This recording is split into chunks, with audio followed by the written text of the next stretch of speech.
Mike Hambright, welcome to the show. Hey, excited to be here, guys. Hey, thanks for having us. I know, and thanks for being on. I said thanks for having us. Thanks for being on. That is funny. I'm so conceited. No, not really.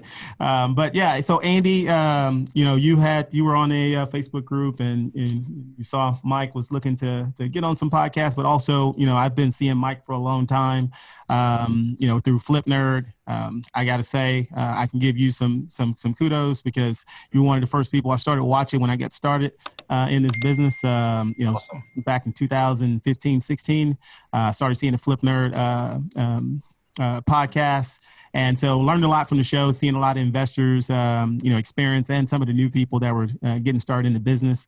And then plus you had kind of the coaching, like the master series also that I really appreciated. So definitely appreciate you for doing things like that. Yeah, man, that's awesome. That's great to hear. Yeah. And so I know, Andy, you saw him on a Facebook. Yeah, it was a Facebook post. You were opening yourself up to be on podcasts. I obviously had jumped on the opportunity to speak with you. We've never spoken before, obviously. Let's jump right into it, dude. Yeah. So Mike, you tell us a little bit about yourself. Yeah, I've been a real estate investor for about 12 years now, operating the Dallas market and flip, hundreds of houses here. And along the way, went from just being a real estate investor to getting into coaching to building a rental portfolio. And, it used to be simple when somebody said, what do you do? I'm a real estate investor. And now it's a little more complicated. It's like, well, do you want the long version or the short version of that, right? And so I do a whole bunch of other things. I lead a mastermind now for professional real estate investors. We run a lead gen agency. We're investing in a bunch of commercial stuff. And so we've kind of blossomed a little bit in terms of, what we do. But I'd say, over time, and a lot of real estate investors are the same, is I've allowed my kind of ventures and my time to pivot towards what I enjoy the most and what I think I'm doing this all for, right? And so it's just evolved, and I think it does for most investors.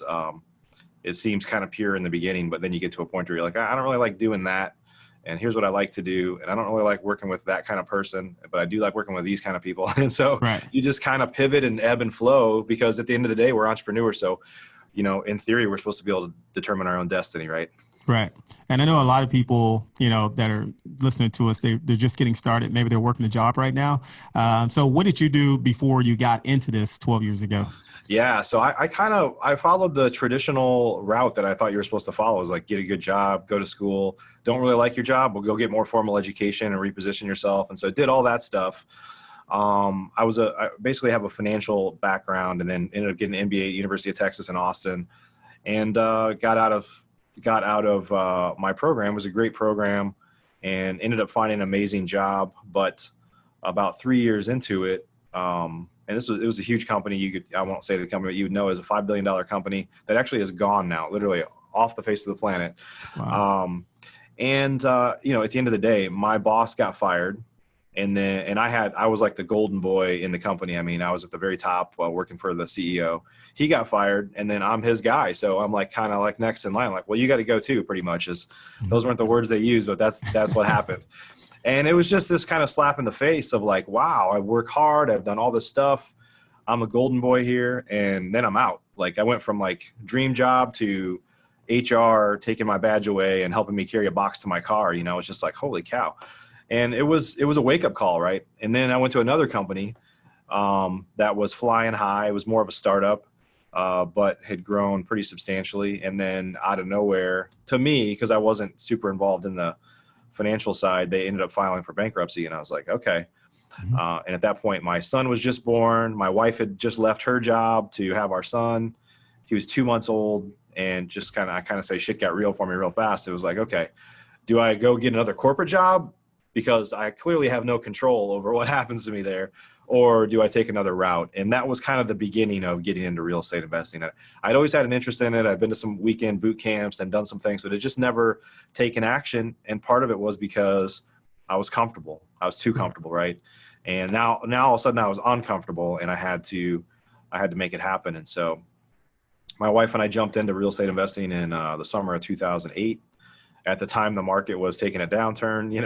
People thought we were crazy, and we were just naive. We didn't really know, but we got after it, and we ended up really our first calendar year, we did like 65 houses here in the Dallas market. Nice. and just kind of operated at that level for a while until things started getting more complicated and we started bolting more things on. But yeah, that's the relatively short version. Right. So you said a lot. And one thing that I'd like to highlight is that you did say that you get to work with people you like and you get to do what you like, which is incredibly important to being an entrepreneur and to know what you're doing it for. So you mentioned, you touched on all of those things. I want to ask you this though. You had a pretty successful career in corporate America and you obviously learned a lot. What would you say to the newer investor that maybe doesn't have that kind of work-life experience, but they want to build this empire?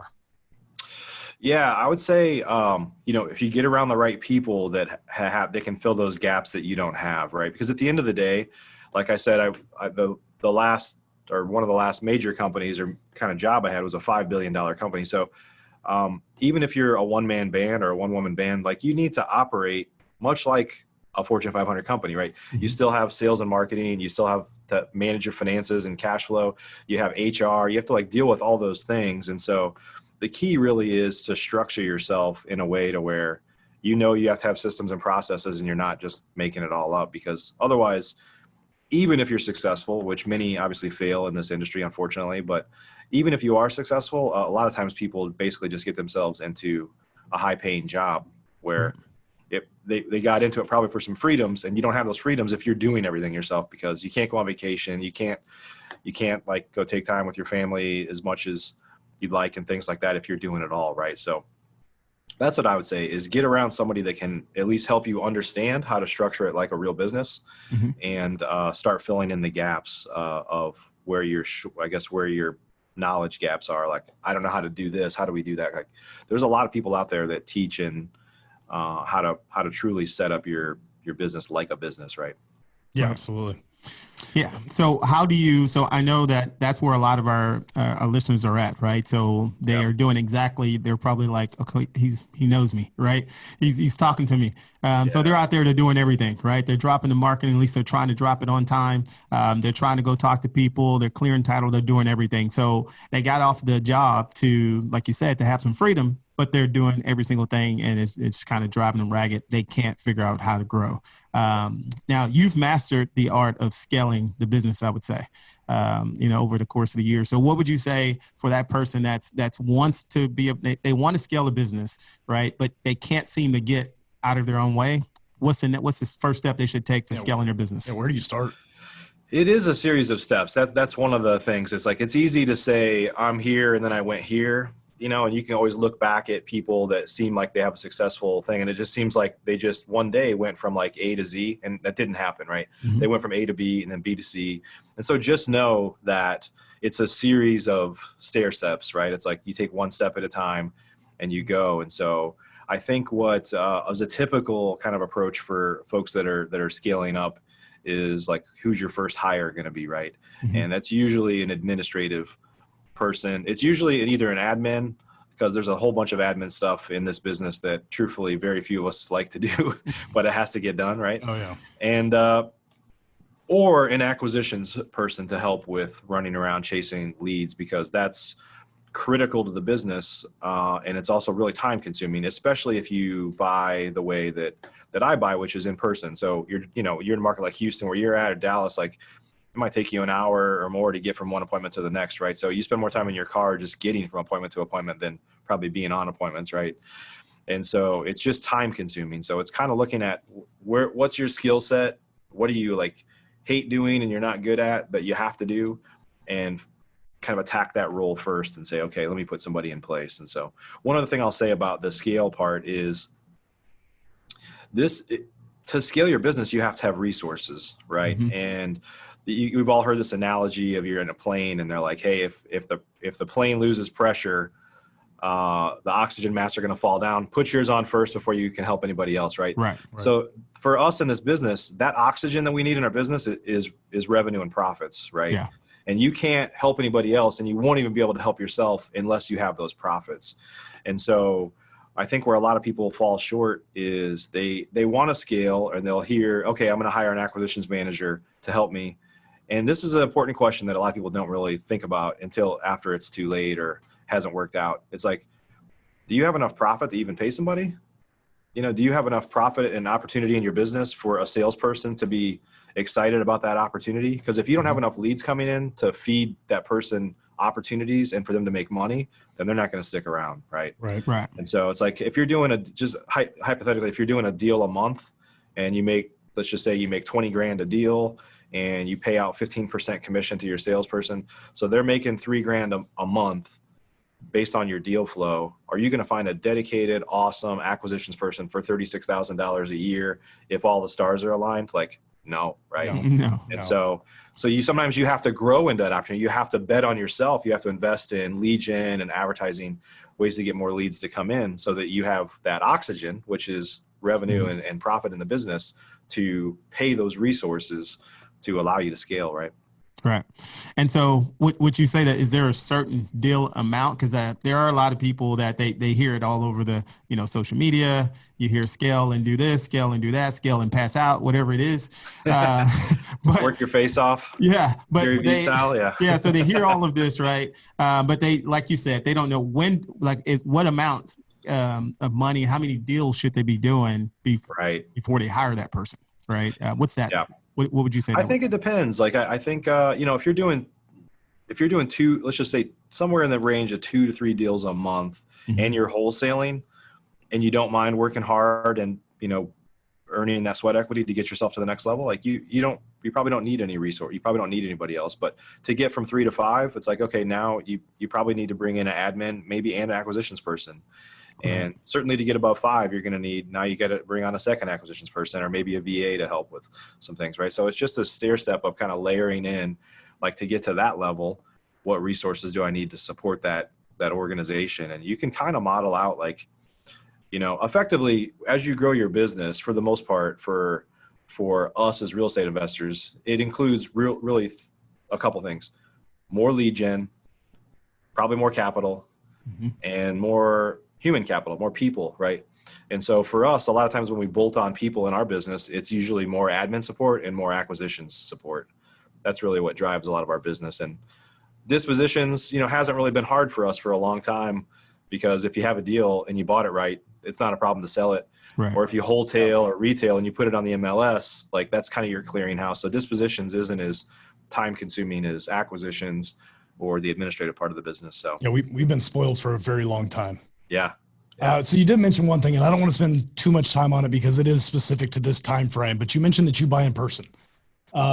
Being, experienced in processes and process improvement, implementation, et cetera, what did you do to change because you weren't able to get in people's houses for a time? Yeah. So, I mean, what a lot of folks have done is we won't get into political stuff here. It always kind of depends on how you feel about it, right? And we're in Texas, and we like to say we're a little different here anyway, right? Right. But for the most part, if people want to meet, we're still meeting. We've still been meeting with them.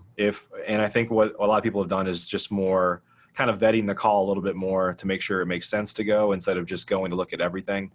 And a lot of folks I know, people in my mastermind and stuff, just went to doing a lot more like video walkthroughs. And so it's just forced a lot of, obviously we meet with a lot of folks that are a little bit older and not maybe as comfortable with technology. And I think a lot of older folks in America have just had to get more comfortable with technology over the last few months. Yeah, absolutely. And so they can do things like FaceTime and a Zoom call, like, let's walk through your house and let me show you how to, like, download the Zoom app or whatever it might be, to just kind of walk through and vet this out a little bit more. So I think there's been a mindset shift, or there's really had to be too, for sellers to be more comfortable with that model. And because a lot of people aren't comfortable letting strangers in their house, or they haven't been, they were a little more okay meeting online, if you will, because heck, we've all been spending a lot more time online these days. It's amazing how comfortable people have become signing contracts without ever having met the person. It floors me when I think about it. And it's a lot of people, surprisingly.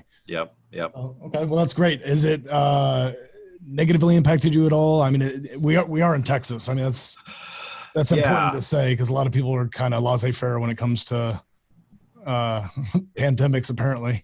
It's certainly market specific, but I'll say, what we've seen overall is that deal flow is down a little bit. People are, if they were thinking about moving, then they wasn't like an urgent thing, like job, relocation or, something like death or moving into assisted living or whatever. Like, I think all that stuff is just slowed down. Like Right. companies are less likely to be moving employees across the country now. Mm-hmm.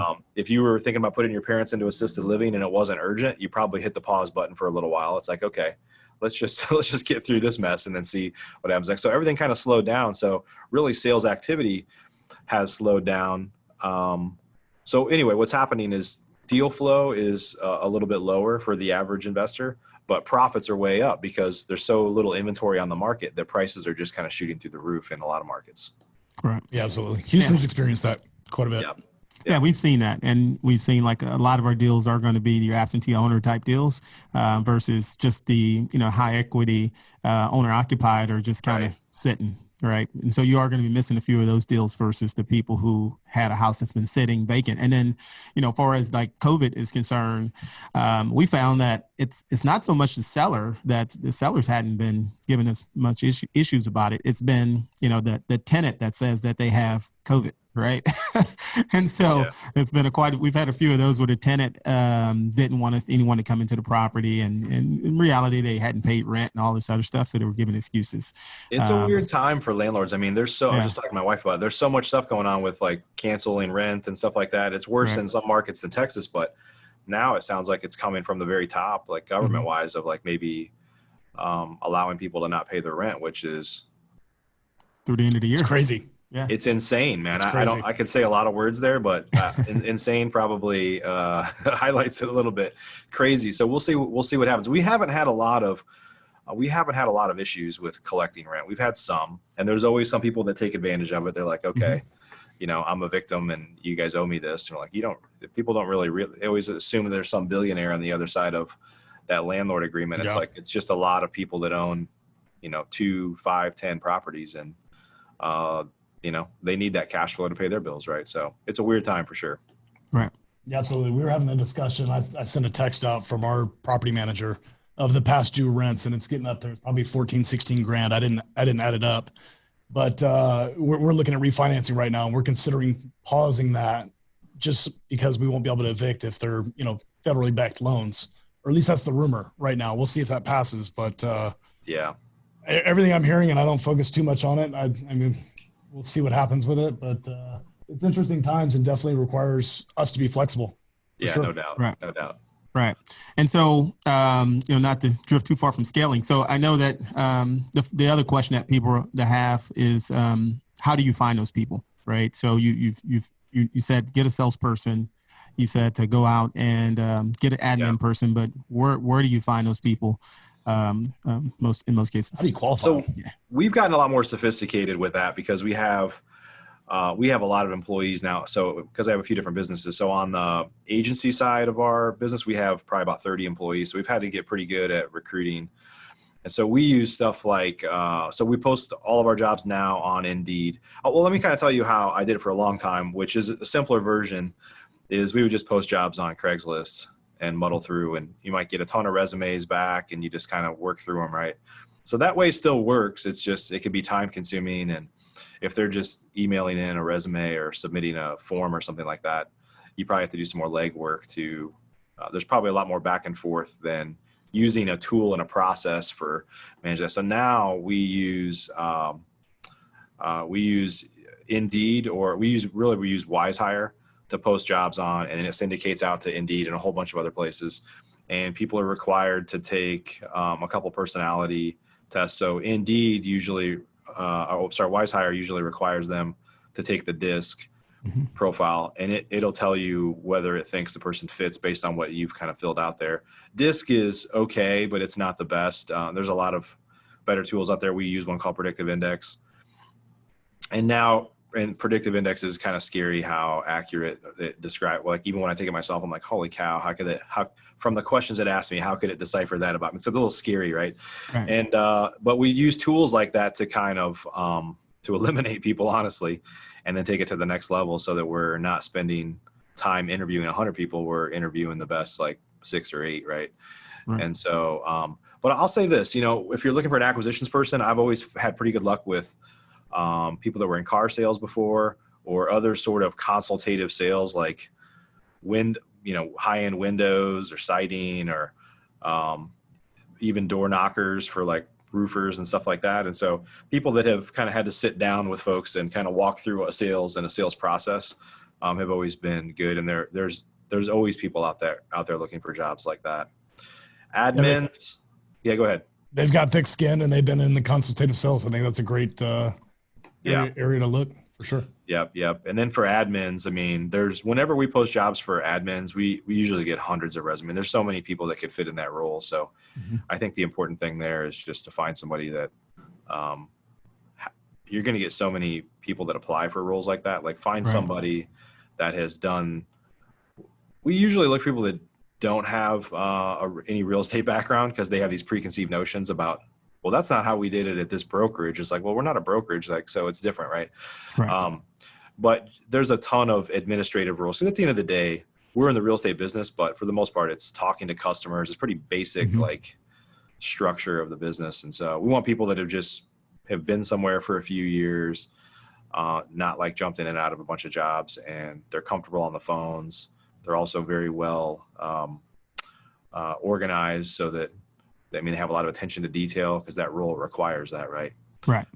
And they gel well with you culturally, like whatever the culture of your business is, because if they were at a larger company and now they're coming to work for you and it's like you and them, and they're used to working with like 1,000 people. Yeah. It's culturally, it's a little different, right? It's like the culture is like today it's Friday. There's nobody in my office and most of my team works from home anyway. Or most of my team's not even in Dallas. So, so the office, sometimes it's just dead here and I'm the only one. And if you had an admin here and they were here by themselves, like half the time, it's a little weird to just like work by yourself, Right. Not at your home, like at somebody else's office. And I'm the only one there. That's weird. But so it just kind of depends on what your culture is, Right.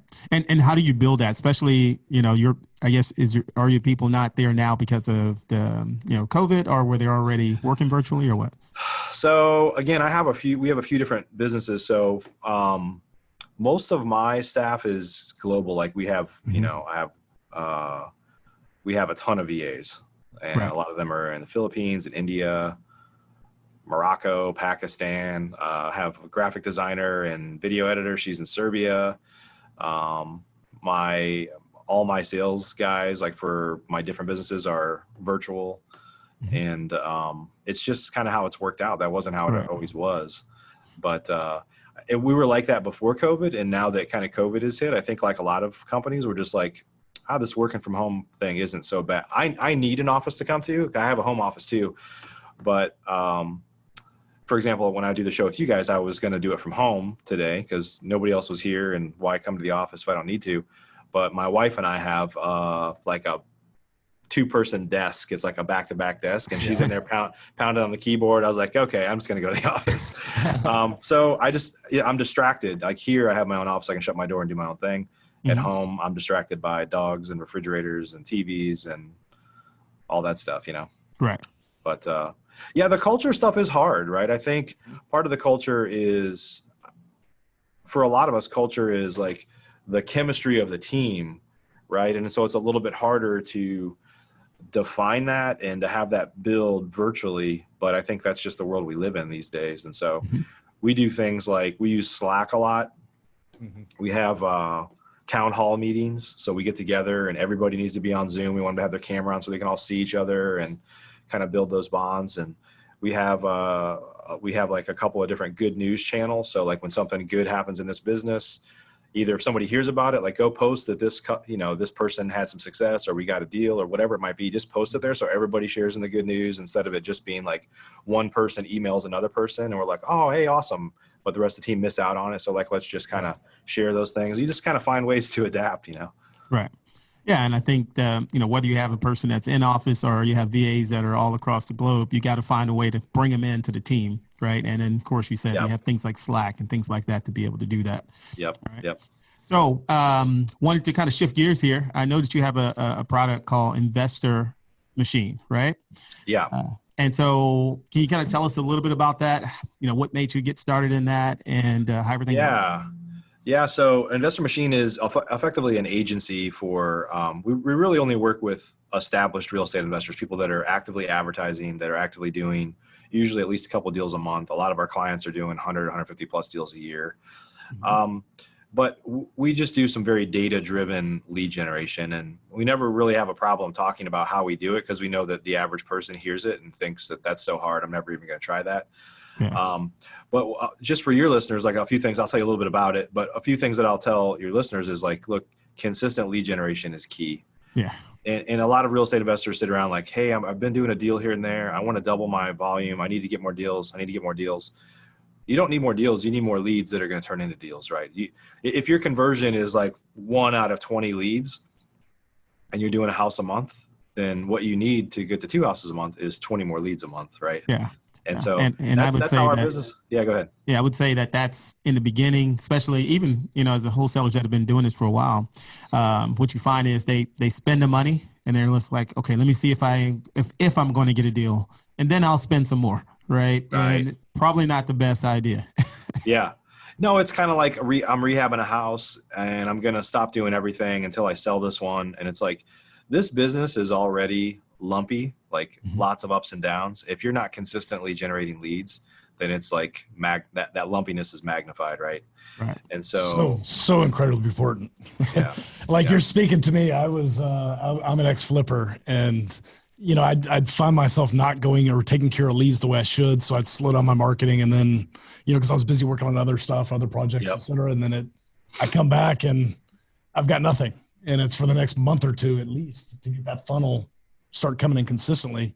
Two buzzwords. You hear scaling and you hear consistency, and nobody really explains it as well as you just did. And it's consistently focusing on the inputs, not the outputs. You're not worried about deals. You're converting that down to what can I control to get that output that I desire. People got to learn that. As a new wholesaler, new investor, et cetera, you've got to just beat that into your head. And that's a new way of thinking, new way of life, because you got to stroke that check every month. Yep. No matter what. Right. Even if it's a bad month. Because the truth is, we generate leads today that are going to turn into a deal 6 months from now. Right. So it's not like I advertise today and I get deals tomorrow. That's just not how it works, Right. And the truth is think of who we buy houses from. They're often folks that have been delaying a decision to sell for years or sometimes decades, right? You guys have been to houses before where you're like, man, they should have sold this to me like 30 years ago.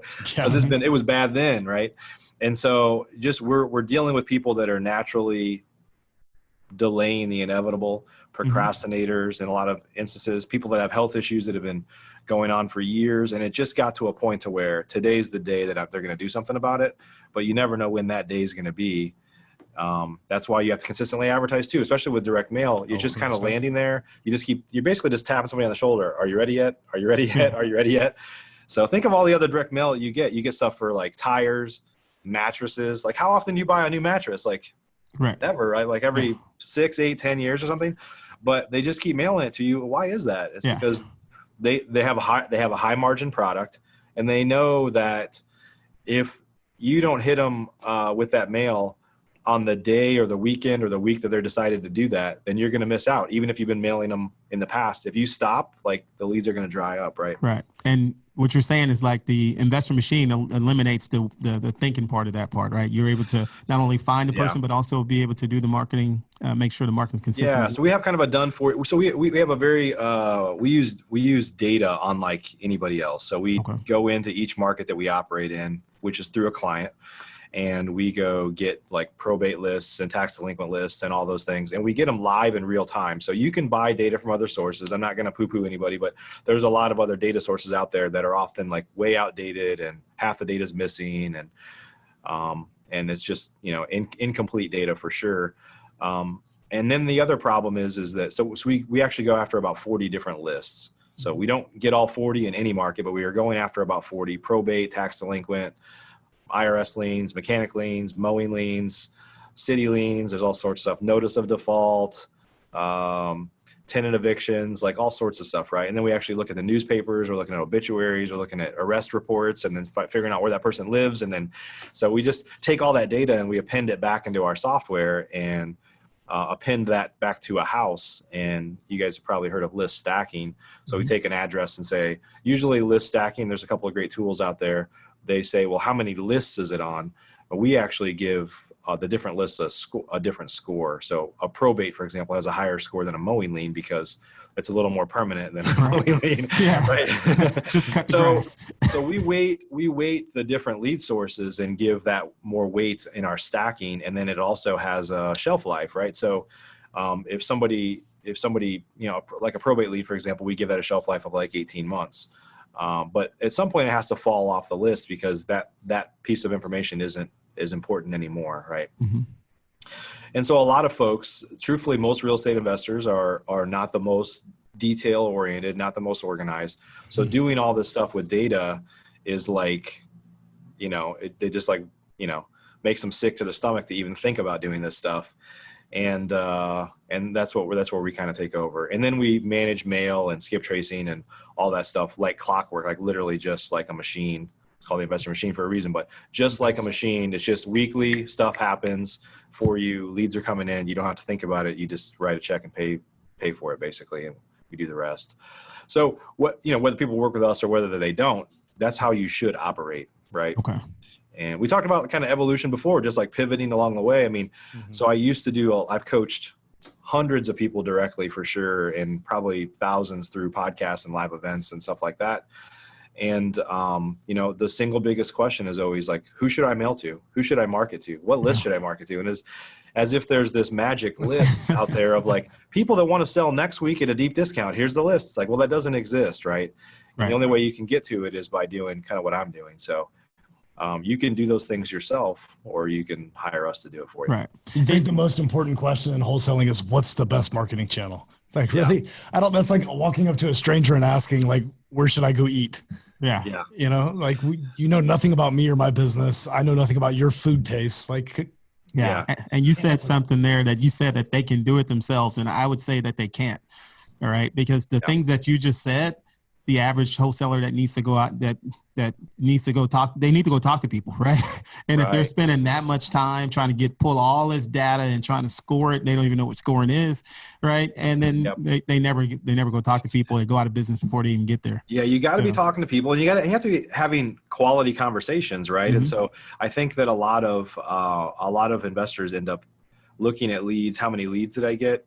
But they basically say, they kind of presume, and I know everybody knows this, but when they're practicing it, they don't really practice what they preach or what they think is that all leads are the same, and they're clearly not. I mean, you guys know you could market in a way that says we pay over retail price for houses. Well, you're gonna get leads through the roof, but your conversion is going to be extremely low because of the quality, right?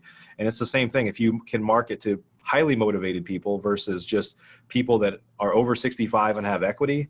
I mean, there's no indication of motivation there other than they're 65 and they have equity. I mean, I have a lot of equity in all my rental properties, my personal house. I'm not over 65, but I don't have any motivation to sell at a discount. But if you knew that I had recently gotten divorced and I've got a couple mowing liens and this happened and that happened, then it starts to tell you like, there's something going on here. We need to try to get in front of this person. Right. Yeah, nice. Absolutely. And 40 lead channels is extremely difficult to come by. If you were doing that on your own, I mean, just trolling the newspapers and setting all that stuff up. So, I mean, it's a lot easier if you are marketing, you are looking for the stacking to call a service like Investor Machine to assist with that for sure. Yeah. Yeah. And so you also mentioned that you've been mentoring people as well. I know that you have a mentoring group also, and that's Investor Fuel. Well, so I've coached for a long time. I used to have a couple different, I guess, brands of coaching under the Flip Nerd brand. And I actually stopped all my coaching earlier this year. And that was more of newbie coaching. So Investor Fuel is our mastermind. Okay. And it's not really coaching. It's more peer-to-peer learning. And so I help, I kind of consider myself an advisor, a trusted advisor for folks in the group, but that's not for newbies either. We really have two groups. We have what we call our gold group, which is people that are doing 10 to 50 deals a year. And our platinum group is those that are doing 50 deals and above. And we have several people in the group that are doing several hundred deals a year. And so it's just a community of people that come together. all the COVID stuff is messed everything up, but we typically come together physically 4 times a year. That's actually moving to 6 times a year, as many as 6 times a year going forward, because we have a couple of other trips in there, like hiking in the Canadian Rockies and skiing in Park City, Utah, and some other trips that are more adventure based. But we're kind of a community 365 days a year of people that are sharing ideas, what's working, how do you do this, has anybody dealt with that before? And so it's just a bunch of highly accomplished real estate investors that are helping one another out, and kind of basically they're like a board of advisors to one another, essentially. All right. And so to kind of, shift gears and kind of wind down, because again, a lot of our listeners are going to be kind of new, right? And they've seen where you've transitioned from, from going from the corporate world, then moving into flipping houses to owning multiple businesses now. But what would you say to the Mike that's just getting started? What kind of mind shift, what do you need to do to jump into this right now? Give yourself some advice. Yeah. What advice would you give yourself? The big things are, so I was committed because I had lost my job and had a new baby. We had a new baby and all that stuff. But if you're not in that position, like I'd say really there's 2 things. One is just be committed. Like you can't, there's nothing in anybody's life.